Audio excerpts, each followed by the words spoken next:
What is good? We're back for another final rookie report. Today we're going to do Najee Harris. Najee Harris. He finished the year as RB3 for your pleasure in PPR with 300 points according to Fantasy Pros through week 18. If you read Twitter, you wouldn't think he finishes the RB3. I mean, there's certainly a lot of hate, but also still a lot of love for old Najee Harris. They hate him. ADP wise, still up in the top 10.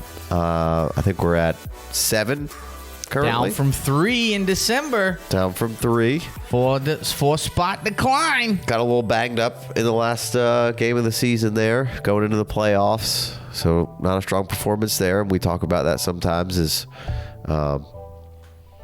you get national games and spotlights on players, and Najee wasn't great. The Steelers weren't great, and you know that's the last thing that's going to stick with them. But I don't think it'll hurt Najee too much. Yeah, I mean, not for me, but I mean, people don't like him because some people don't like him, and some people are constantly pumping the narrative of, and that's kind of how this works. There's going to be some people, you know, up there who are going to be anti-Najee, and there's going to be pro-Najee. I think there's probably enough to kind of balance it out, but there's certainly going to be plenty of people who are anti-Najee, but I don't think you're going to see it enough to really affect too much value when you're in a startup draft. Probably not, because he's a running back. There's going to be some people who are going to tell you how dumb you are for doing it, but that's fine. We'll get to that where you maybe should take him in a startup, but you know, just to recap kind of what he did, he was second in rushing attempts with 297, fourth in yards with 1,153, only tied for 45th with yards per attempt, 3.9. He must be bad, Casey. No chance he's good. And then the 7 touchdowns, tied for 13th. That's the TDs per attempt. Not good, Casey. Okay? Good. He's not good. Not good. Yards after contact, 4th with 882. And then 2.97 yards per contact per attempt, which drops him down to 25th because he did have so many attempts. 54 missed forced tackles. That's good for 4th. Only along 37. He must be bad, Casey. He's not breaking off any long runs. He's not explosive. Right. 61 first downs. Just thought that was nice. And that's just rushing. That's just the rushing side of things. And, right. And now maybe, you know, you could hold the long of 37 against him, I guess. Like you said, we'll maybe touch on that at some point. Oh, but, we'll touch on it. You know, you have a bad offensive line, and you have Big Ben here who, you know, probably propped up some of this receiving stuff here, and I don't think you're quite going to get back here necessarily. Or it's right off the rip where it's, you know, so heavily 90 targets. That was on. First. 70 receptions. That was first. 440 yards. That was 4th. 6.3 yards per reception. Only tied for 50th. 3 touchdowns. 480 yak, which is tied for 2nd. That's right. More yak than yards, which means the A-dot was in the negative. That's not good. Nobody likes that, but that's Ben. 7 how the Steelers' offense is run right now. 7 drops. I don't love that. That was the most drops. But then again, 33 missed forced tackles. That's first by a wide margin. The next closest guy had 20. Yeah. So just crushing it from the receiving end, which if that goes down some because Ben isn't there checking it down all the time, I'm fine with that. You know, I guess that's okay. It's not going to go that far down, and maybe we can get this offensive line to improve and whatnot. And I don't know what's going to happen in Pittsburgh. I like the organization. Right. I think they'll figure it out from a quarterback standpoint. You would like to think so. This has been a pretty steady organization. You know, if a guy like a Jimmy G heads over there, gets out of the NFC, they could trade, you know, a pick to go ahead and grab him. Offense is kind of tailor made. The Pittsburgh Steelers have said that they wanted a veteran, and there's a good defense in place. They're kind of ready to win now. good offensive players all around. Just need a little bit better offensive line. And then, kind of when you look down at what the offensive line did, Ben Roethlisberger was at 2.2 yards per pass. So that's, quicker than most pressure is ever going to arrive at Ben Roethlisberger, obviously. So if whatever quarterback comes in there needs to be aware that, this offensive line isn't great, but there should be room for improvement moving forward in that direction, that they know that they got to clean that up. This year they tried to make some strides. This was basically a whole new offensive line that came in here.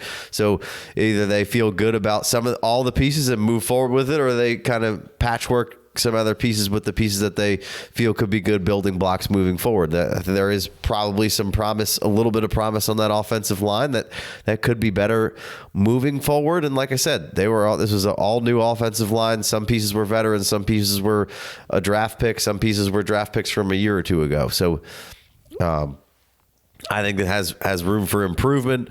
When this was as a run blocking line, this was like the 24th, 25th line in the league, generating just 0.9 yards before contact. That's 29th. So pretty terrible in all those regards. And then when you look back at kind of what Najee was doing with missed forced tackles and yards after contact, he's right up there at the highest level because he has to be.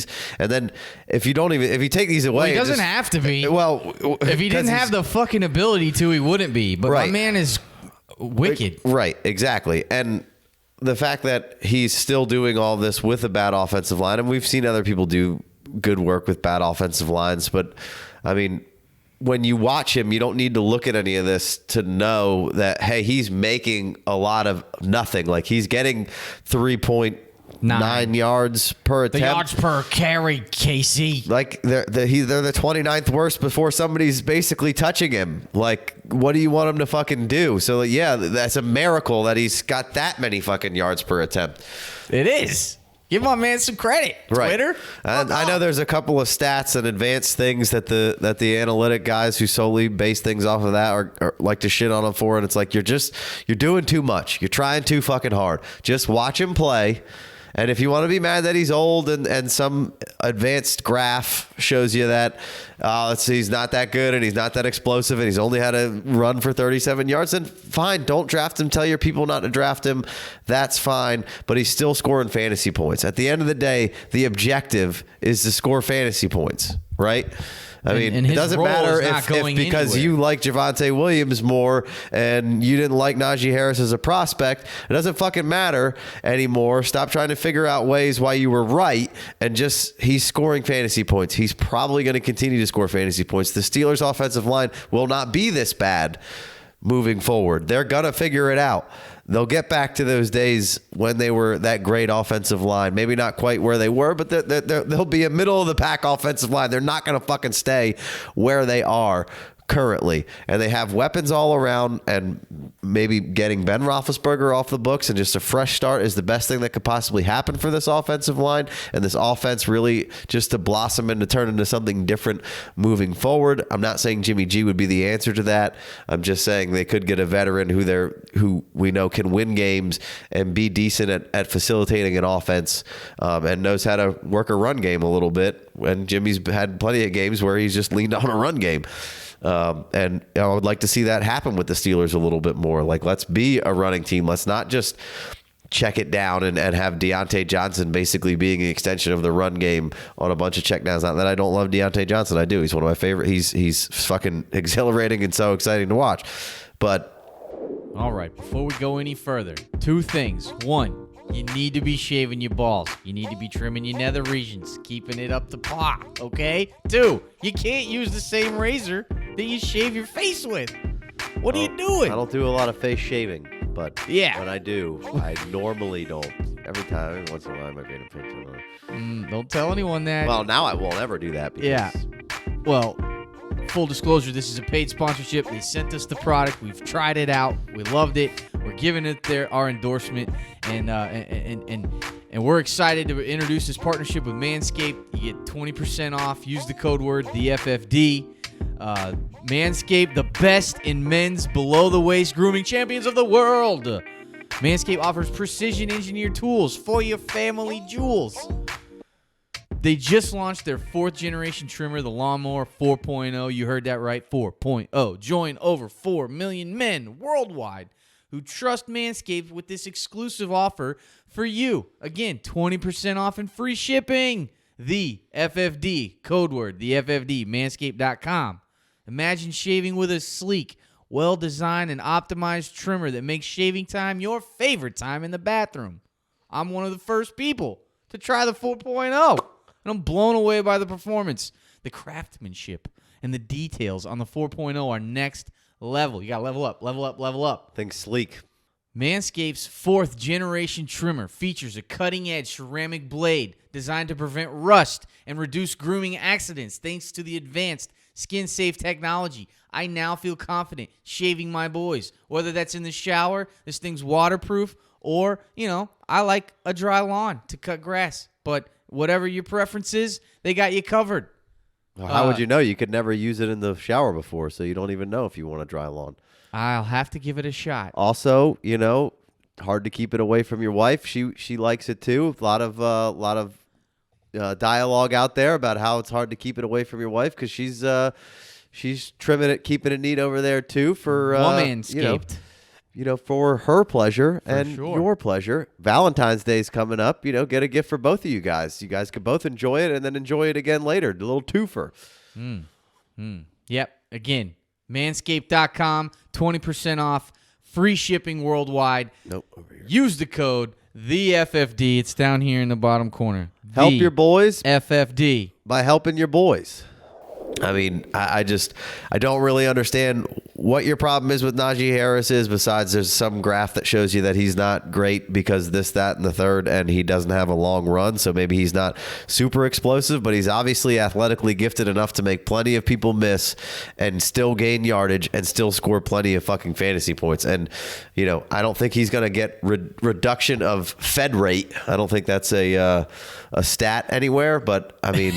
His role isn't going anywhere. But he may not get some of these easy checkdowns, and that ADOT is surely going to go up some with basically whoever takes over from Ben Roethlisberger just being so quick to just try to get rid of the ball because he's not Ben Roethlisberger of old. He's Ben Roethlisberger of let me get rid of this. He's an old Ben Roethlisberger. So, I mean... And, man, could you imagine the shock, the change, the stark contrast of putting Jimmy G's handsome ass in there and replace the worst, ugliest quarterback? Your handsome ratio, you're getting close. You're going above the Mendoza line at that point. This is Ben Roethlisberger with his helmet on. He can't fit. He can't get that Will Ferrell face. Can't fit his head in there. But worst to best looking quarterback. Man, I trust the Steelers, and I really like stat. I really like Najee Harris. Hit me with that stat. The first one you got there. Yeah.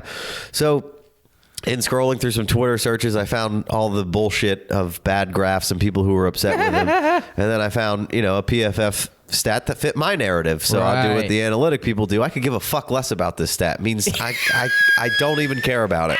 I just found it and it was good. So here we go. Harris finished second in the NFL in CPAC. CPAC? Isn't that like the Conservative Political Action Conference? It may be. He was 0.07, only behind JT, Jonathan Taylor. And the last rookie to hit the 0.05 mark was Adrian Peterson, according to Christian McLaughlin of PFF, whose tweet this was. So those are pretty fucking good guys. And the fact that What's Harris... CPAC? What's CPAC? It is contextualized adjusted points after contact. What contextualized? Do you know what the root word of that fucking word is? Context. Measures how much value a runner adds to their offense after first context, while controlling to the best of the model's ability. After first contact, while controlling to the best of the model's ability for defensive strength and the surrounding offense. That settles it. The next best guy who was over 0.05 was Adrian Peterson. Pretty decent dude. He's better than AP. And he was better than AP in that mark. And just behind only Jonathan Taylor, whose yards after contact were insane this year, but he also has a ridiculous offensive line that he's running behind. And again, I could give two fucks less about this stat, because if you watch him, I don't need that stat to tell me how good he is at whatever the hell this means. You couldn't care less. Right. whatever. Again, couldn't care less about that either. I mean, could you? Najee Harris is just fucking good. Like, that's just, you're trying too hard. You're doing too much. Like, you don't have to draft him. Just don't draft him. But stop feeding me bullshit about how, for whatever reason, he's not any good or he's overrated. He's just fine. If you don't want to draft him in the top 3, that's fine. I can understand that. He's a little old. Running backs are nobody likes an old running back. Once you're north of 25, everybody's like, oh my God, I can't have him anymore. That's all well and good. Fine with that. But Najee Harris is probably going to be a pretty solid running back for you for the next 3 years, maybe even 4 or 5. And that's basically what any dynasty person will talk to you about. 3-year window, 5-year window. And Najee Harris is probably going to be good in that window there. So it's your job to build a team around a guy like Najee Harris to compete with. And Najee Harris is probably going to help you get over that hump. I'm sure he helped plenty of people get over the hump this year as your rookie draft pick. Now, depending on how it's set up and how bad your team was, maybe he didn't. But we had a team that helped us get into the playoffs with a first-round draft pick of Najee Harris because we probably shouldn't have been where we were. Just some bad luck, and that kind of happens depending on how your draft order is determined. And we automatically jumped the line. All of a sudden, we were in the playoffs and doing work and just had a bad week. We would have kept it. I can't believe we lost, but it happens. It's just fantasy. Sometimes it's better to be lucky than good. Oh, for sure.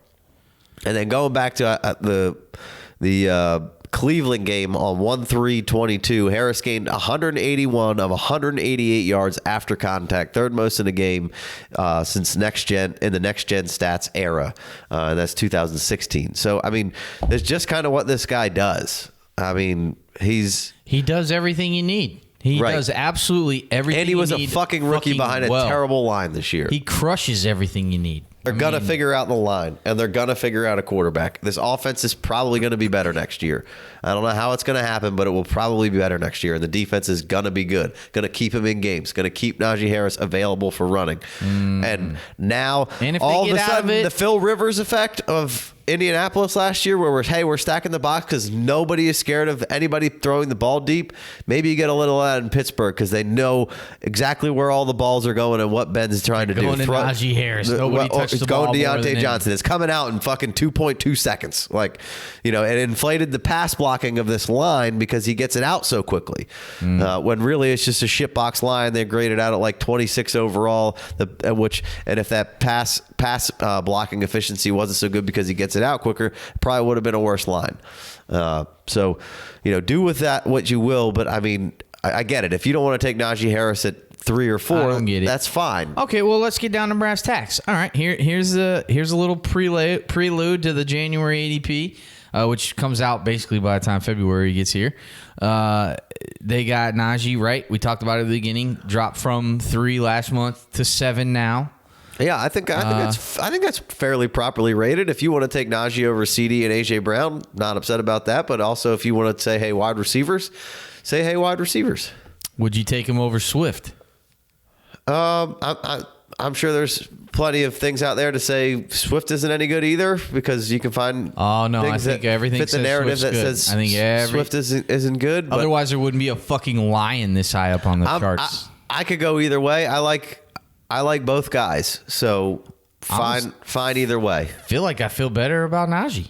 Okay, he's gonna get the work. The team's not gonna fucking suck. He hasn't shown injury issues. That would be a check mark in his the little more durable, more sturdily built. There's not like a bunch of running backs in that running back room. Right. I think I would take Najee. What about CMC? I could go with Najee on age there, but I'm not out on CMC. A couple years younger. Yeah, what about Javonte? Javonte Williams, he's not on this first round. Oh, no, he is. Depends on what happens in the offseason. I mean, Melvin Gordon just did work in that. Did work in that offense all year long, and maybe they bring in another running back. Maybe they don't. I don't know what's going to happen. They're getting new GM, new coach. We'll see what happens. I like the idea of Javonte Williams. I think by the time we've said this multiple times, by the time this rolls around, Javonte Williams is probably going to be a top 5-6 pick. He's not in the first round. It doesn't look like he's 11. Oh, okay. The camera's blocking it, but yeah. I mean, I think you're right. We've been spot on. I mean, Javonte's just climbed every month, which we told you he was going to do. We put a video out about Javonte Williams a long time ago. I'll be excited to review this ADP when we get to it because there's a lot of stuff that we've been telling you for months is now all coming to fruition, which is why you need to be here with us, hitting that subscribe, like, comment below for your boy. Got to keep your thumb on the pulse of kind of where the value is. That's really what it's all about. Everybody wants to tell you to trade this guy and trade that guy, and it's like, listen, you don't have to do any of that, but it's nice to know where the value is, and if you want to ring the register on a guy or two, ring the register on a guy or two. You don't have to sell every single guy. You don't have to be a used car salesman trying to squeeze every bit of value out of anything that you possibly can every time. It's okay to keep good guys on your fantasy team. Right. You don't have to sell everyone. Right. Just back to Javonte versus Najee. You're drafting Javonte to potentially do what Najee just did. And it could get better for Najee. And 2 years younger, Najee. potentially. Well, that's true. That's true. The difference. And at running backs, that makes a big difference. He's 21, Najee's 23. So that's the nod that I could give. I think I like Najee a little more than I like Javonte. If an Aaron Rodgers goes over to Denver now, all of a sudden, give me Javonte and let's roll. Right. If Aaron Rodgers ends up in the Steelers? Give me Najee and let's go. Right. Right. It'll be interesting to see how all this plays out. But I would just want to put a little context there. Najee Harris, end of your report card, A fucking plus. A plus, and it seems like you're coming into there's seems to be 4 or 5 running backs there in the first round that I feel pretty good about. So that's nice to have. Mm-hmm. All right. Well, you got anything else? I think that's it. All right, well, we appreciate you guys joining us. Again, hit that subscription button. Leave a comment. Let us know what you think. Let us know what other rookies you'd like to see. I think we're about to come back with some Amon-Ra St. Brown for your pleasure. Sell him. If you're listening on the podcast, let me get a 5-star review on the iTunes or the Spotify. That would be... Just hit me with both, Go put them both on there. Appreciate you guys. And we'll be back with some more rookie breakdowns and some 2022 rookie incoming class. And if you hit the subscribe button, you'll know if you should sell or not sell Amon-Ra St. Brown. I mean, obviously it depends, but I'm not trying to sell. Way to give away. Now they don't have to subscribe don't even or need to watch the video. it. All right, we appreciate y'all. Worst. Peace.